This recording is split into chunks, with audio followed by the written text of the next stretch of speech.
Yan po yung mga magiging tukod. Pagkataas na yan ay biga na tapos ay bubuhusan na.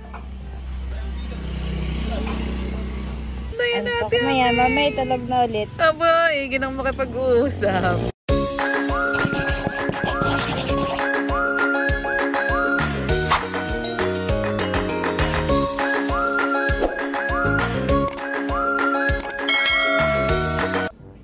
Hello po mga kadilag, magandang araw po at welcome back sa aming YouTube channel. So for today's vlog, bali ang gagawin na po dito sa aming bahay ay magbibiga na po.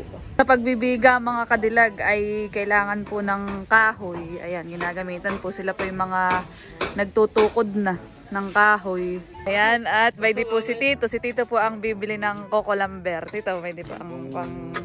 At sasakay po ni Tito sa kanyang top down. Oh, sige Tito, salamat. Oh, kapag may hati-hati na lang eh. At sila Kuya Unod po ay nag-ano ng bakal. Yan po yung para sa biga. At may di po sila Tala. Abay, ba't naman si Tala ay naggagala? Hi Tala! Oh, nasusulo. Oh. Laki naman ang damit na yan. Oh, nagugulat. Laki naman ng damit na yan. Gandang-ganda naman. Lalo nang natambik-bake. Kukuha ang papa ng coco lumber. Kasama ikaw. Ha? Ayan, bali ako ay nakisuyo na po kay Tito. At kukulangin daw po yung aming kahoy. Yun pala may kailangan din ng madaming kahoy han yung pagtukod.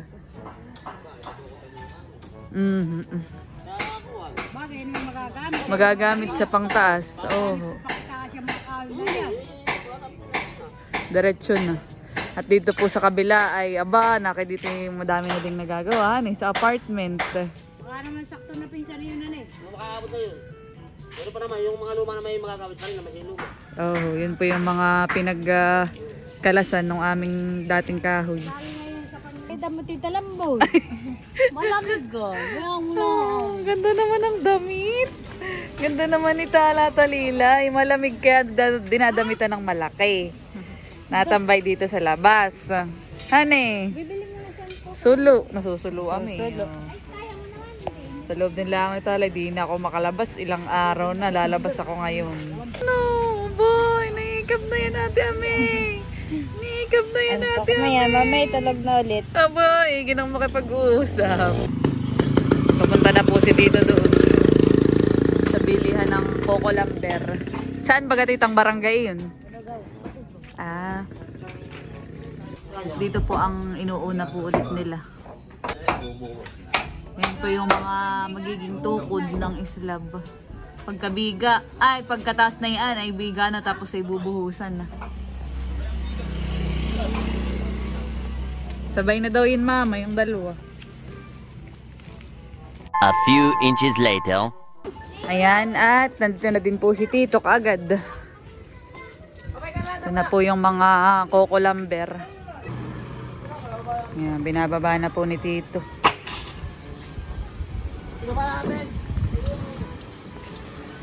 Nutulungan na din po siya ni Pox. Bali, ang in-order po namin ay 50 pieces.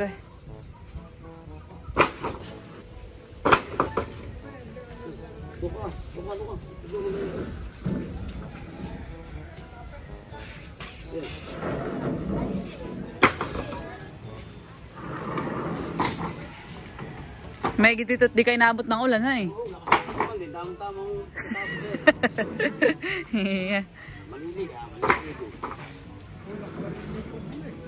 Oo, kulang patatay yung kahoy.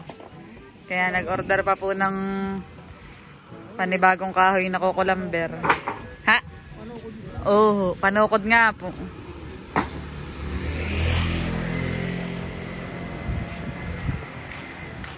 Dito po sa amin ay ang panahon na iya. Parang hindi pa summer. Ilang araw lang ditong ulan.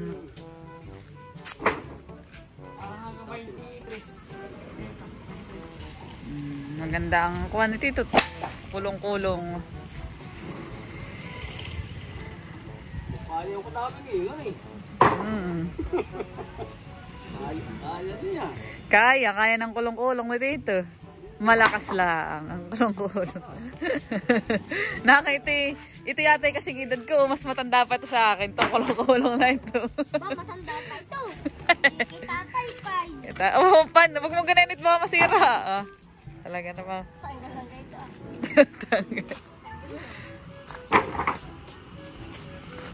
Ba't yung daming kang balik?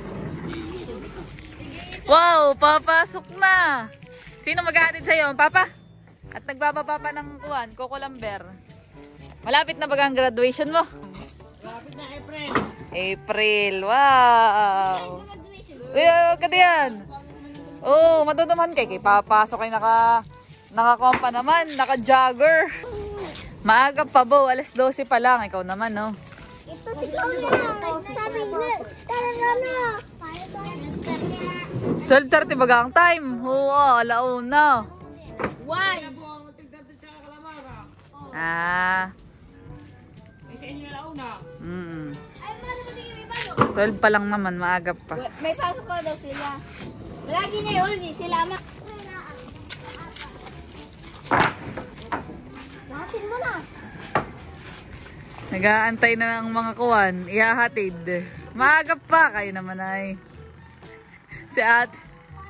Si Ate Dudes naman ay excited pumasok. Oh. Ayan. Boogs. Salamat, Tito. Ayan. Salamat, Tito. Hahatid na po niya ang mga bagets. Ayaw na. Buti kinabasa ko mo lang. Hindi na po ang Coco Lamber. Yan, bali yung pong Coco Lamber ay inabot ng 5,000 pala yun, ma'am. Tapos ay binigay ko kay Tito ay 400. Ito na po yung sukli. Much later. Okay po. Bali, ito po ang nagawa nila ngayong hapon. Bali, yung pong CR namin ay yan. Huhukayin na po nila yan kaya tinanggal na yung bowl. At ito po ay medyo papalakihin din. Tapos dito po ay nailagay na yung ibang mga kahoy na gagamitin po nila sa pagtutukod. At ang natapos po nilang lagyan ng mga tukod ay dito. Ayan. Ito na po.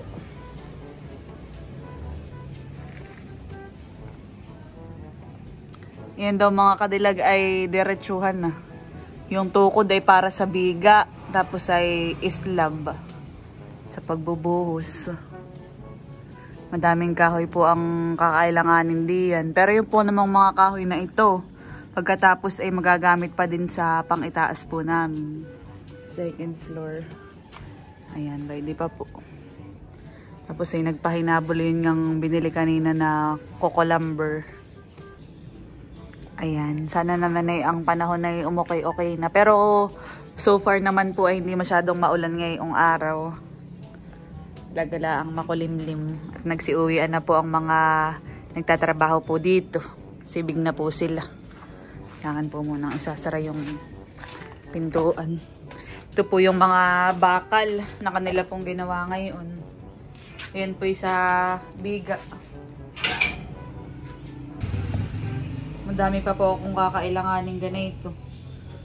Talagang kinukuhan po muna nila ginagawa. Tapos ay saka na lang po din bibili kapag nabilang na kung ilan pa yung kakailanganin. Naman po yung mai-estimate po nila. At ngayon naman po ay papasama po ako kay Bibi na bumili na ng pangmerienda para bukas. Para lulutuin na laang bukas. On the way na po kami ni Bibi papunta sa Talipapa.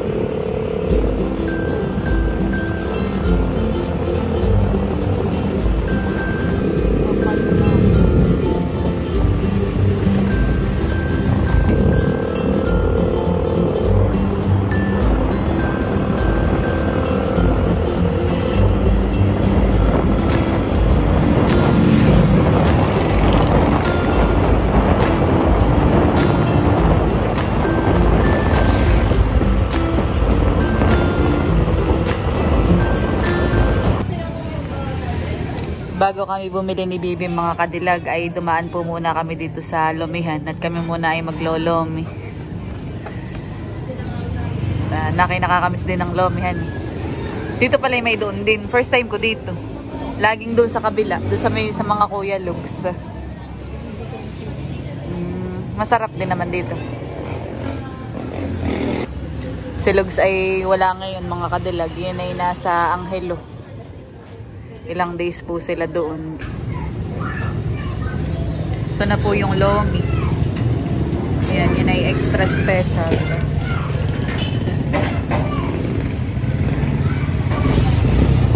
Nagpipiga na si Bibi ng kalamansi. Okay, nakapagpigan. Kain po.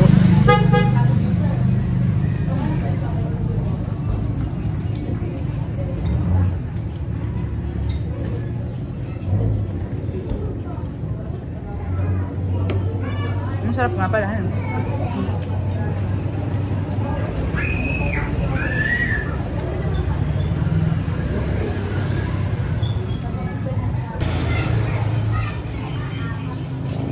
Sarap.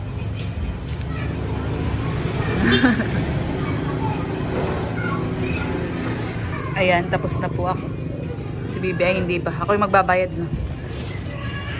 Nakabili na po ako ng pangmerienda bukas at init na siya. Madaming nabili. Nandito na po ako sa bahay at nailagay na po sa kusina yung aming binili. Ayan, si Bibi naman po ay beho na nilalabas si Miguel.